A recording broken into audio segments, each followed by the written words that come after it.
샬롬, 말씀 읽어주는 김기용 목사입니다. 오늘도 기대하는 마음과 사모하는 마음을 가지고 하나님의 말씀 함께 읽겠습니다. 아모스 3장 1절부터 8절까지의 말씀입니다. 이스라엘아, 귀 기울여 들어라. 하나님께서 너희를 신문하신다. 너희 모두와 그분이 이집트에서 건져 주신 모든 족속에게 말씀하신다. 모두 귀 기울여 들어라. 지상의 모든 족속 중에서 내가 특별히 너희를 골라내었다. 지금 내가 너희 모든 죄에 대하여 신문하는 것은 너희가 받은 이 특별한 부름 때문이다. 두 사람이 손을 잡고 걷고 있으면 둘이 같은 곳으로 가고 있다는 말이 아니냐. 사자가 숲속에서 표효하고 있으면 먹이를 움켜쥐었다는 말이 아니냐. 젊은 사자가 만족하여 으르렁거리고 있으면 저녁거리를 잡았다는 말이 아니냐. 새가 바닥에 떨어졌으면 돌에 맞았다는 말이 아니냐. 덫이 턱 하고 다쳤으면 무엇인가 덫에 걸렸다는 말이 아니냐. 마을에 경보가 울리면 주민들이 놀라는 것은 당연하지 않겠느냐. 재앙이 도성을 휩쓸고 있으면 그 뒤에는 하나님이 계신 것이 아니겠느냐. 그렇다. 하나님, 곧 주께서 무슨 일을 하실 때에 당신의 예언자들에게 미리 그 모든 것을 말씀해 주시지 않고서는 무슨 일을 하시는 법이 없다. 사자가 포효하는데 누가 겁먹지 않을 수 있겠느냐.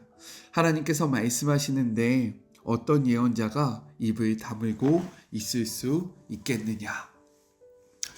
이것은 하나님의 말씀입니다.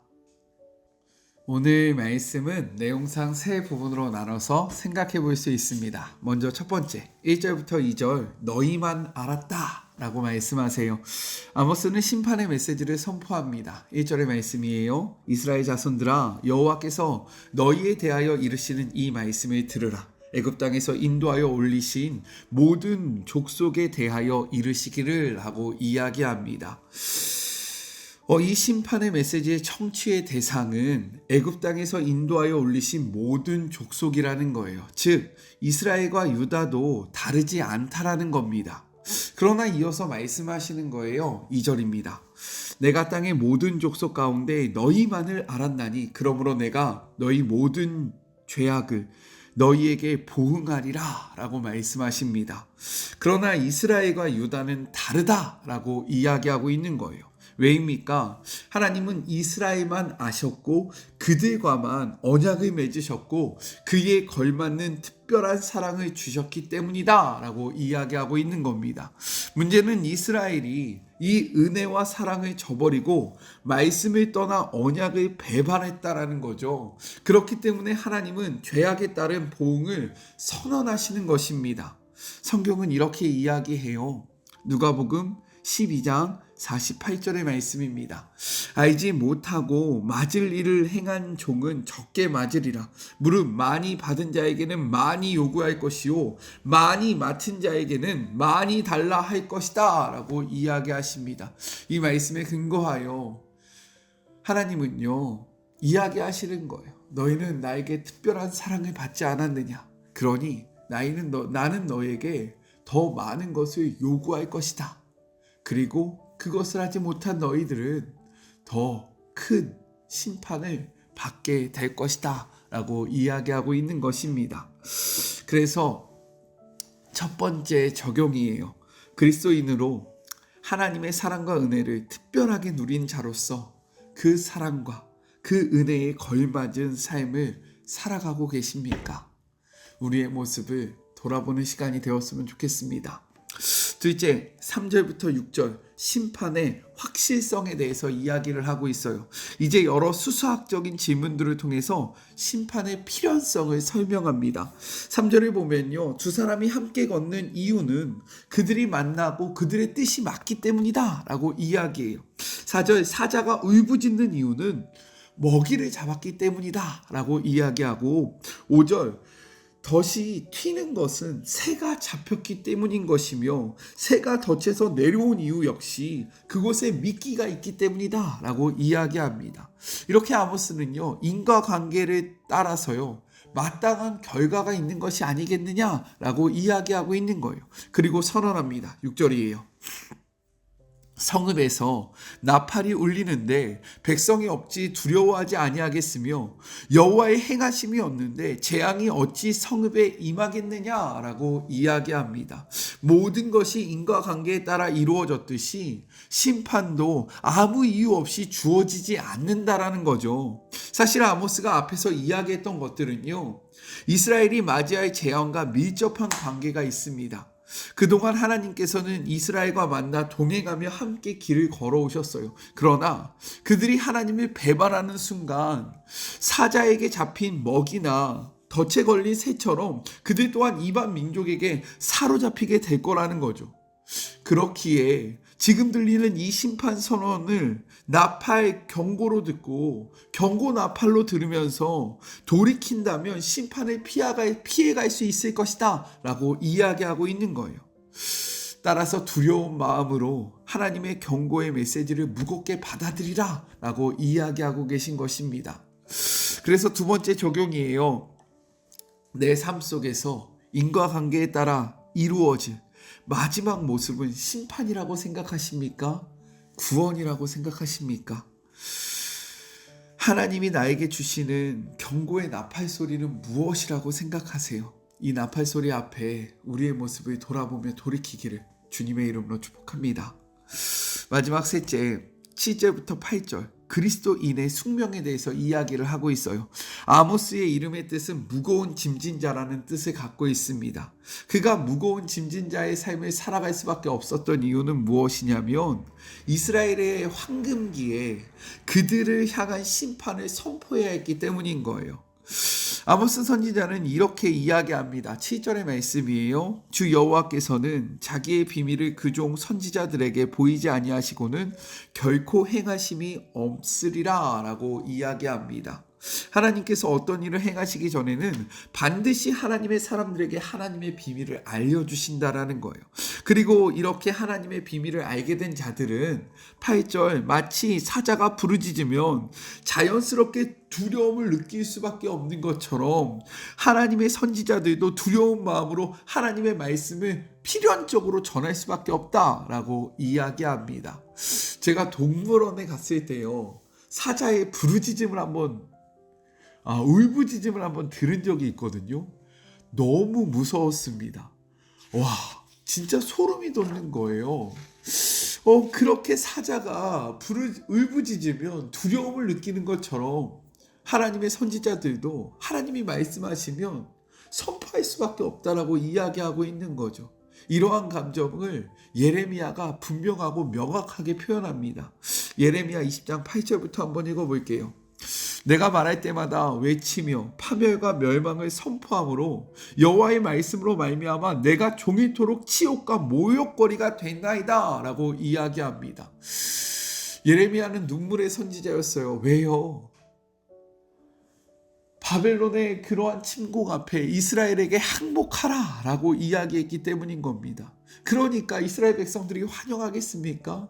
주의 이름으로 하나님의 이름으로 하나님의 메시지를 선포할 때마다 그에게는요 모욕과 치욕만 다가왔다라는 거예요. 그랬던 그가 이렇게 이야기합니다. 9절의 말씀이에요. 내가 다시는 여호와를 선포하지 아니하며 그의 이름으로 말하지 아니하리라 하면 나의 마음이 불붙는 것 같아서 골수에 사무치니 답답하여 견딜 수 없습니다 라고 이야기합니다. 주의 이름으로 말할 때마다 조롱과 모욕이 오는 거예요. 어려움이 다가오는 겁니다. 그래서 그는 다짐하는 거예요. 나 안 해.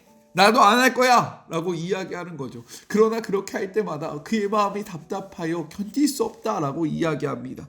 그래서 이야기해요. 10절입니다. 나는 무리의 비방과 사방이 두려워함이 들었나이다. 그들이 내 이르기를 고소하라 우리도 고소하리라 하오며 내 친한 벗도 다 내가 실족하기를 기다리며 그가 혹시 유혹을 받게 되면 우리가 그를 이겨 우리 원수를 갚자 하나이다.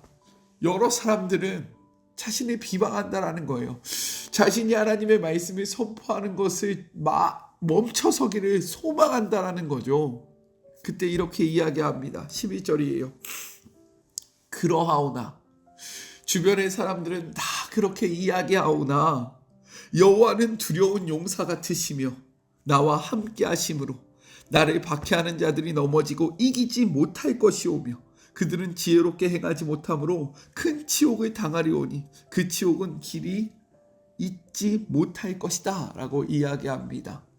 아모스는요, 이스라엘 백성의 모습을 이렇게 비판했어요.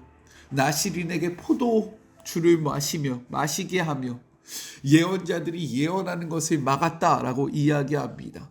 그들의 힘으로 예언자의 입을 막을지라도 예언자는 말할 수밖에 없다라는 거예요. 왜입니까? 세상의 권력과 세상의 힘보다 하나님의 권력과 하나님의 힘이 더 크기 때문에 나는 하나님을 두려워함으로 그것을 선포할 수밖에 없다라고 이야기하고 있는 겁니다. 그러니 이 말씀 앞에 하나님의 말씀을, 하나님의 마음을 세상에 선포하는 것을 두려워하지 않기를 주님의 이름으로 축복합니다. 그리고요, 왜 하나님이 선지자들을 통해서 하나님의 마음을 선포하게 하실까요? 그것은 다름이 아니라 많은 영혼들이 주께로 돌아오기를 소망하기 때문인 겁니다. 이스라엘 그냥 죽여버리면 돼요. 이스라엘 그냥 멸망시키면 됩니다. 하나님은요, 그런데 이 재앙으로 그들이 멸망하기를 원하는 것이 아니라 이 심판 앞에 그들이 돌아오기를 소망했다라는 거예요. 그러니 수많은 선지자들을 통해서 제발 좀 돌아와라 라고 이야기하고 있는 겁니다. 우리의 역할이 바로 그렇다라는 거예요. 우리는 하나님의 뜻을 알고 있지 않습니까? 그러니까 이 영상을 보고 계신 거 아니에요? 그렇다면 우리는 세상을 향해서 하나님의 마음을 전해야 한다는 겁니다. 하나님의 마음을 전할 때에 세상은 우리를 조롱할 거예요. 하나님의 마음을 선포할 때에 우리에게는 모욕과 치욕이 다가올 것입니다. 제발 하나님의 말씀을 선포할 때에 우리의 인생이 레드카펫처럼 세상의 부와 명예를 얻을 거라고 이야기하는 그 거짓 메시지에 솟지 않기를 주님의 이름으로 축복합니다. 우리가 세상에 하나님의 뜻을 전하면요, 세상은 절대로 환영하지 않습니다. 그런데도 우리는 전해야 한다는 거예요. 왜요?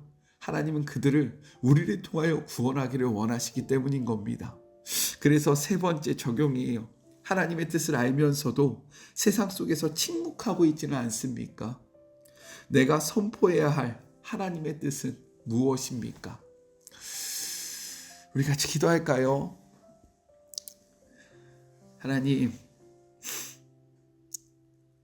하나님은 우리를 특별한 자라고 이야기하십니다. 특별히 사랑하였고 특별히 부르셨다라고 이야기하세요. 그런데 우리는 어떠합니까? 하나님의 그 특별한 부르심에 걸맞는 삶을 살아가고 있습니까?